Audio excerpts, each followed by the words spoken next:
আর বন্ধু দেখি রে, বন্ধু বিদেশ স্থান কবে আইলো, বন্ধু না দেশ সব কিছু একবার পরিবর্তন।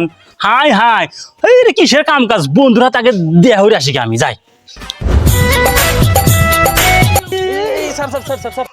বেটা ফুকিট নি, তুই আমার পুরো শার্টটা একদম ময়লা করে দিছস। তুই আমার বন্ধু বলো সে এখন কি আমি তোর বন্ধু আছে রে?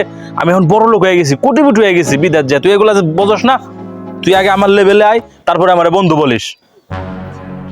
তুই বড় লোক হয়ে গেছো, তুই কোটিপতি হয়ে গেছো, আমরা গরিব, আমরা ফকির নে।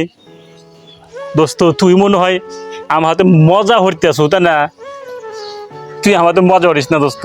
দোস্ত তুই বেটা গরিব ছোট লোক, তুই আবার আমার শার্টটা নোংরা করে দিছস। মানুষ বিদেশে যায় এ বা পরিবর্তন হয়, আজকে বুঝলাম। মানুষের টাকা পয়সা হয়ে গেলে অহংকার বেড়ে যায়, এইটাই বাস্তবতা।